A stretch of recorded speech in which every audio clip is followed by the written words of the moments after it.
नमस्कार विद्यार्थी मैत्रिणींनो, बुलसाय अकॅडमीमध्ये आपलं सर्वांचं स्वागत आहे। या व्हिडिओमध्ये आपण अंगणवाडी मुख्य सेविकेचे जो वेगळा अभ्यासक्रम दिलेला आहे तांत्रिक घटक, तर त्यामधील आपण काही वन लाइनर प्रश्न यामध्ये सराव करणार आहोत। तर आधी वन लाइनर प्रश्नांच्या जे तांत्रिक घटकावरील आहे ते 2 व्हिडिओ अपलोड झालेले आहेत, भाग 1 भाग 2। आता हा तिसरा भाग आपण अपलोड करत आहोत। तर त्यामध्ये बघा आपण कोणत्या गोष्टी रिवाइज करणार आहोत।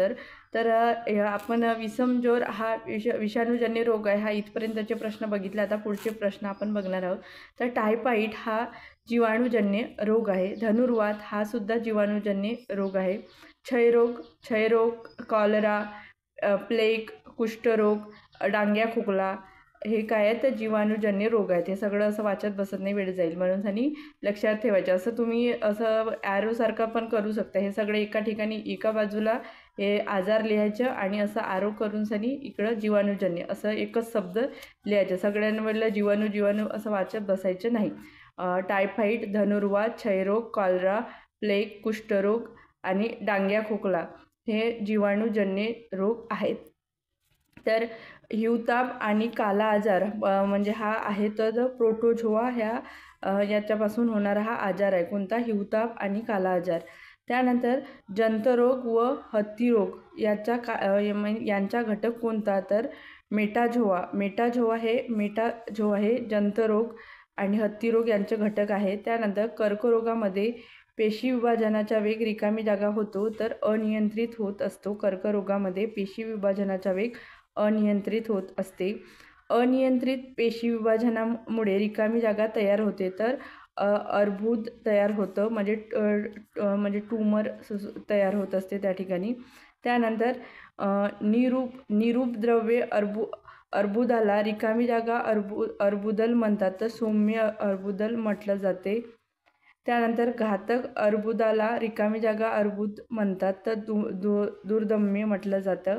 कर्करोग निर्माण करणारे अर्बुद हे दुर्दम्य अर्बुद असते, म्हणूनच कर्की स्थितीला रिकामी जागा म्हणतात, तर दुर्दम्यता म्हटलं जाते। श्वेतपेशीच्या कर्करोगाला काय म्हटलं जाते? तर त्याला काय म्हटलं जाते? तर ल्युकेमिया म्हटलं जाते। त्यानंतरचा प्रश्न आहे की लसिका पेशीच्या कर्करोगाला काय म्हणतात? तर त्याला काय म्हटलं जाते? तर लिम्फोमा म्हटलं जाते। अभिस्तर पेशीच्या कर्करोगाला काय म्हटलं जाते? तर त्याला कार्सिनोमा म्हटलं जाते। संयोजी ऊतीच्या कर्करोगास काय म्हणतात? तर त्याला सार्कोमा म्हटलं जाते। एक मायक्रॉन म्हणजेच 10⁻⁻⁻6 मीटर असं आहे। त्यानंतर बघा रिकामी जागा हा मानवाच्या बाबतीत पहिल्यांदा शोधलेला व वर्णन केलेला गुणसूत्री विकार आहे, तर डाऊन संलक्षण आहे। त्याला मंगोलता असं म्हटलं जाते। त्यानंतर डाऊन संलक्षण म्हणजे मंगोलता या आजारात गुणसूत्र रचनेमध्ये एकूण किती गुणसूत्र दिसतात? तर 47। त्यानंतर बघा वर्णकहीनता या विकारामध्ये रिकामी जागा हे वर्णक तयार करू शकत नाही, तर मेलनिन। त्यानंतरचा प्रश्न रिकामी जागा ही जीवाणू उपयुक्त किंवा फायदेशीर जीवाणू आहे, तर लॅक्टोबॅसिलाई जीवाणू। त्यानंतर बघा रिकामी जागा हे जीवाणू दुधापासून दही बनवण्यासाठी उपयुक्त आहे, तर लॅक्टोबॅसिलाई जीवाणू। आणि हे आपल्याला उपयुक्त आणि फायदेशीर आहे का? दुधापासून दही बनवतो ते दह्यामध्ये असतो लॅक्टोबॅसिलाई जीवाणू। दह्याला आंबट स्वाद रिकामी जागामुळे येतो, तर लॅक्टिक आम्लामुळे। ताकामधील कोणत्या रंजकाचा वापर हा लॅक्टोबॅसिलाई जीवाणूची ओळख पटविण्यासाठी वापरतात? तर मिथिलीन ब्लू रंजक वापरलं जातं। त्यानंतरचा प्रश्न बघा रिकामी जागा हे जीवाणू शिजवलेले अन्न खराब करणारे जीवाणू असून ते हानिकारक जीवाणू आहे, तर ते आहे क्लॉस्ट्रिडियम। त्यानंतर प्रजननाच्या अलैंगिक पद्धतीला रिकामी जागा म्हणतात, तर मुकुलायन किंवा कलिकायन म्हटलं जाते। स्वतःचे पोषण करताना ईस्टच्या पेशी द्रावणातील कर्बोदकाचे रूपांतर अल्कोहोल व कार्बन डायऑक्साईड वायूमध्ये करतात, या प्रक्रियेला रिकामी जागा म्हटलं जाते, तर किण्वन म्हटलं जाते। पाव बनवण्यासाठी रिकामी जागाचा वापर केला जातो, ईस्ट किंवा किण्व याचा वापर केला जात असते पाव बनवण्यासाठी। त्यानंतरचा प्रश्न रिकामी जागा या जीवाणूचा वापर करून समुद्रातील तेलगळती स्वच्छ केली जाते. तर कशाचा वापर करून तेलगळती स्वच्छ केली जात असते? तर ते कशाचा वापर करून? तर ये आय कॅन्युओराक्ष यापासून केलं जाते. त्यानंतरचा प्रश्न, रिकामी जागा हे जगातील पहिले प्रतिजैविक आहे. तर पेनिसिलिन हे जगातील पहिले प्रतिजैविक आहे. जगातील पहिले प्रतिजैविक हा IMP प्रश्न आहे, लक्षात ठेवायचं. त्यानंतरचा प्रश्न आहे, विषमज्वर म्हणजे टायफॉइड हा आजार कोणत्या जीवाणूमुळे होतो? तर कोणत्या जीवाणूमुळे होत असतो? तर साल्मोनेला टायफी याच्यामुळे विषमज्वर म्हणजे टायफॉइड होत असतो. विषमज्वर जंतूचा आकार रिकामी जागा असतो तर दंडाकृती असतो. टायफॉइड कॉन्जुगेट व्हॅक्सिन हे विषमज्वराला प्रतिबंध करणारी नवीन लस वापरात आणणारे रिकामी जागा हे जगातील पहिलेच राष्ट्र ठरले आहे, तर पाकिस्तान. त्यानंतरचा प्रश्न, लुकेमिया हा रिकामी जागा पेशीचा कर्करोग असतो. श्वेतपेशी म्हणजेच WBC म्हणजेच पांढऱ्या पेशीशी संदर्भात हा कर्करोग असतो. कोणता? तर लुकेमिया. त्यानंतर आहे लिम्फोमा हा रिकामी जागा पेशीच्या कर्करोगाला म्हणतात. तर लसिका पेशीच्या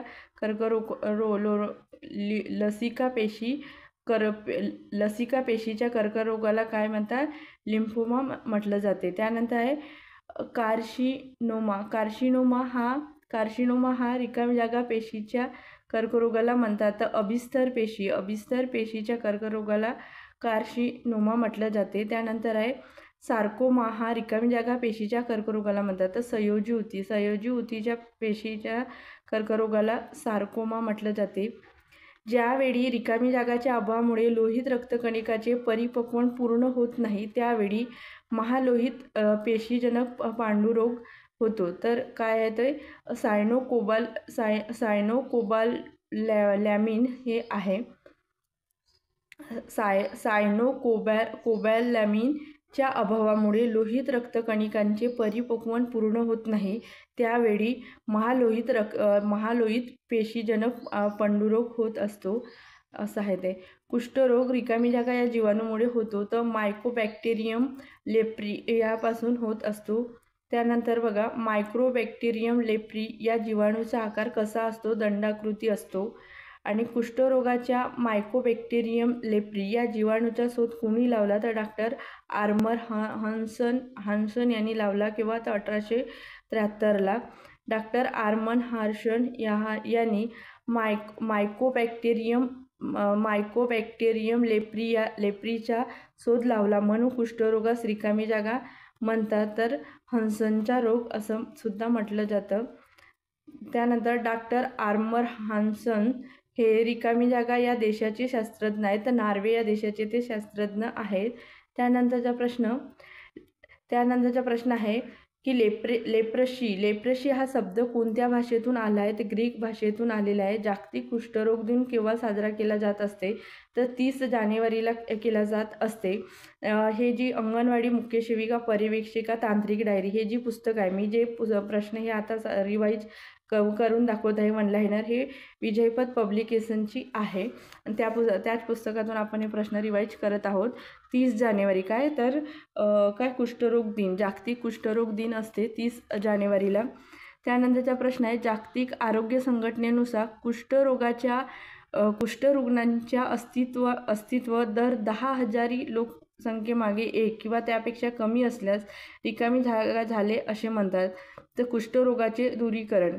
त्यानंतर आहे मिनोसायक्लिन हे औषध कोणत्या आजारावर वापरले जाते? तर कुष्ठरोगावर वापरले जाते. RMP रिम्फॉम्पिसिन प्रोपिन हे औषध कोणत्या आजारासाठी वापरले जाते? तर हे सुद्धा कुष्ठरोगावर वापरले जाते. त्यानंतर MDTचे विस्तारित रूप काय आहे? तर मल्टी ड्रग्स थेरपी असं आहे. त्यानंतर बघा, MDT ही औषध उपचार पद्धती कोणत्या आजारासाठी वापरली जाते? कुष्ठरोग. त्यानंतर प्रश्न बघा, शाल्फोनडॅप्सोन हे औषध कोणत्या आजाराच्या उपचारासाठी वापरतात? कुष्ठरोगासाठीच वापरला जाते. मिनोसायक्लिन हे औषध कोणत्या आजारासाठी वापरतात? कुष्ठरोग. त्यानंतर ओफ्लोक्सासिन हे औषध कोणत्या आजारासाठी वापरले जाते? कुष्ठरोगासाठी. त्वचेवरील चपट्यांची संख्या जर 1 ते 5 दरम्यान असल्यास त्या कुष्ठरोगाला काय म्हणतात? तर बीपी रुग्ण पीबी रुग्ण म्हटलं जाते. त्वचेवरील चट्ट्याची संख्या जर 5 पेक्षा जास्त असेल तर त्या रुग्णाला काय म्हणतात? एमबी रुग्ण म्हणतात. कुष्ठरोग्यांना कुष्ठरोगी न म्हणता रिकामी जागा म्हणावे असा शासकीय अजेंडा आहे. तर त्यांना काय म्हणावे? कुष्ठतय असं म्हणावे, असं ते अजेंडा आहे शासकीय. जगात सर्वाधिक कुष्ठरोगाची संख्या कोणत्या देशात आहे? तर भारत. राष्ट्रीय कुष्ठरोग नियंत्रण कार्यक्रम कोणत्या वर्षी सुरू करण्यात आला? 1955ला. राष्ट्रीय कुष्ठरोग निर्मूलन कार्यक्रम कोणत्या वर्षी सुरू करण्यात आला? 1983ला. महाराष्ट्रात सर्वात जास्त कुष्ठरुग्ण कोणत्या जिल्ह्यामध्ये आहेत? महाराष्ट्रात सर्वात जास्त कुष्ठरुग्ण गडचिरोली जिल्ह्यामध्ये आहेत. तर रिकामी जागा यांनी कुष्ठरोगाची सेवा करणे हे माझे अपूर्ण राहिलेले स्वप्न आहे असे म्हटले होते. तर महात्मा गांधींनी म्हटलं आहे.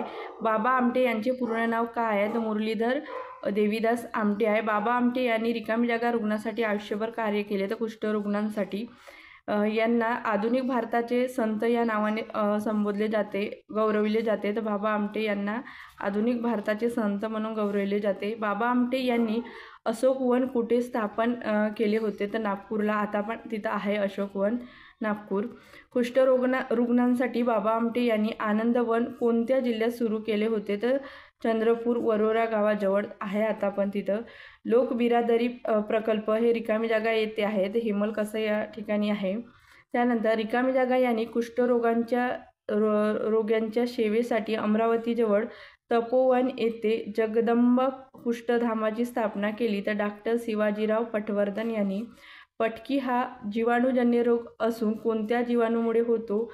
तर क्लासिकल हिब्रिओ व येल्ट्रॉर हिब्रिओ या 2 प्रकारच्या हिब्रिओ जीवाणूमुळे होत असते.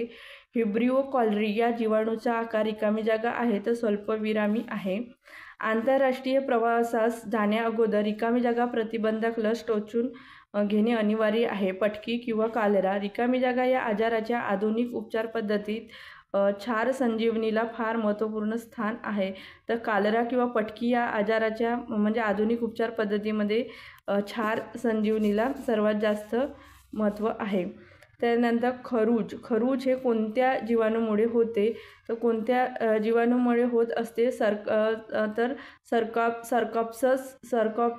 सर्कॉप्टेस स्कर्बी यामुळे होत असते. खरूज झाल्यावर रिकामी जागा हे लोशन वापरतात. तर बेंझोएट हे लोशन खरूज झाल्यावर वापरलं जातं. त्यानंतर ट्यूबरक्युलिन तपासणी कोणत्या आजाराच्या निदानासाठी केलं जाते? तर क्षयरोग म्हणजे टीबी. क्षयरोगाच्या निदानासाठी रिकामी जागाच्या भांड्यात थुंकी नमुने घेतात. त्यास काय म्हणतात? त्याला म्हटलं जातं स्पुटम मग असं म्हटलं जाते. खालीलपैकी कोणत्या लसीला 18 जुलै 2021 रोजी 100 वर्ष पूर्ण झाली? तर 2021मध्ये BCG हे महत्त्वाचा प्रश्न आहे, हा लक्षात ठेवायचं. BCG लसला 2021ला 18 जुलै 2021ला 100 वर्ष पूर्ण झाले. डॉट्स ही औषध उपचार पद्धती कोणत्या आजारासाठी वापरली जाते? तर क्षयरोगासाठी वापरली जाते.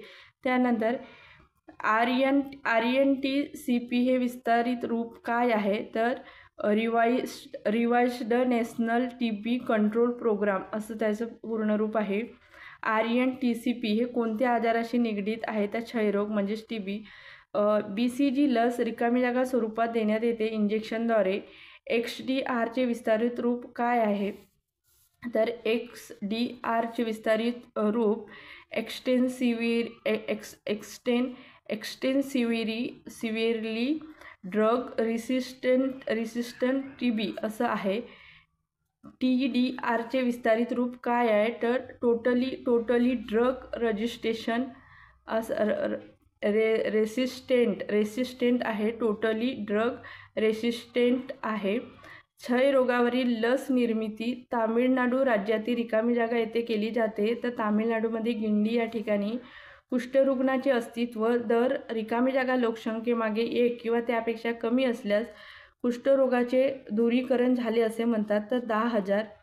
धनुर्वात कोणत्या जीवाणूमुळे होते? तर धनुर्वात कोणत्या जीवाणूमुळे होत असते? तर क्लास्ट्रिडियम टिटॅनीमुळे होत असते.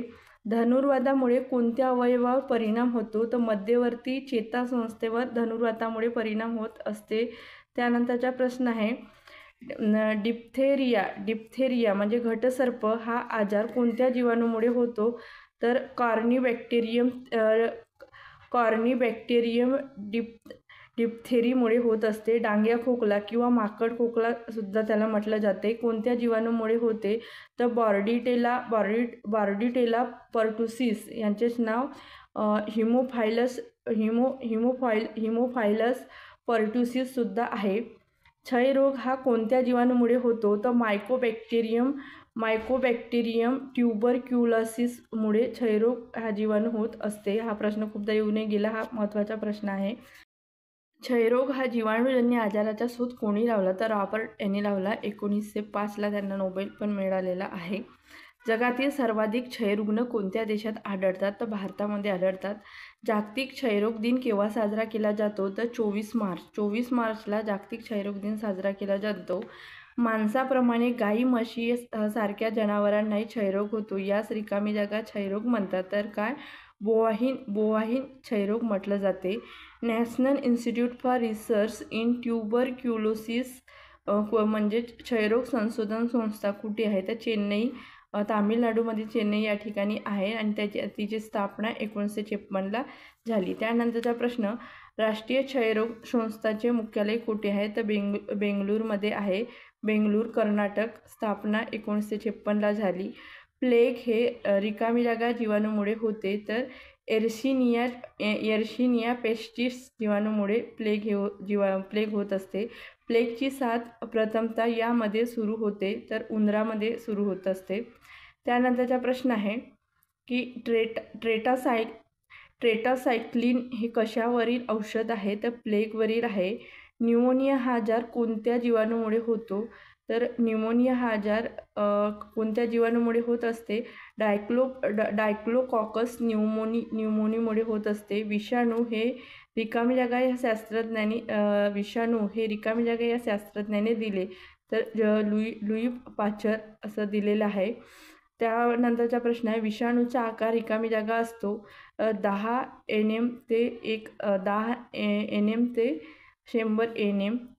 विषाणू हे नाव रिकामी जागा भाषेतून आलेले शब्द आहे, तर लॅटिन भाषेतून आलेला शब्द आहे विषाणू. विषाणूजन्य आजार कोणते आहेत? तर पोलिओ, इन्फ्लुएंजा, गोवर म्हणजेच रुबेला, कांजिण्या, गालफुगी, hepatitis, AIDS, rabies, swine flu, Nipah, Zika, chikungunya, dengue, Chandipura आणि मेंदूज्वर हे विषाणूमुळे होणारे आजार आहेत. त्यानंतर चिकनपॉक्स म्हणजेच कांजिण्या होय, आणि कांजिण्या हा आजार रिकामी जागा विषाणूमुळे होते. तर कशामुळे? तर व्हेरिसेला झोस्टर या विषाणूमुळे कांजिण्या होत असते. त्यानंतरचा प्रश्न आहे की गोवर हा आजार रिकामी जागा विषाणूपासून होतो, तर कशापासून होतो? तो पॅरामेक्सो विषाणूमुळे होतो. त्यानंतर MMRचे विस्तारित रूप काय आहे? तर मेस्लेस मम्प्स अँड रुबेला असं आहे. गालफुगी हा विषाणूपासून आजार होतो. कशापासून होतो? तर मिक्सी व्हायरस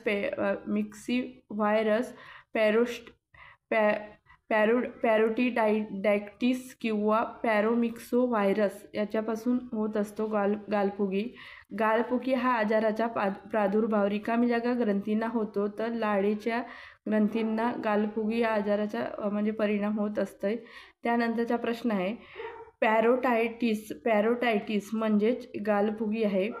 कृष्णमूर्ती येल्ला भारत बायोटेक कंपनीचे संस्थापक आहेत. हे कोण? कृष्णमूर्ती येल्ला, भारत बायोटेक कंपनीचे संस्थापक हैदराबाद, यांनी हेपेटायटिस बी या रोगावरील रिकामी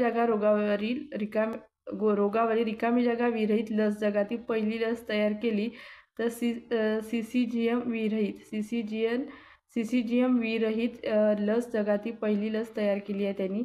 काविड ला रिकामी जागा या नावाने ओळखले जाते, ते पिवळी कावीड म्हणून ओळखले जाते.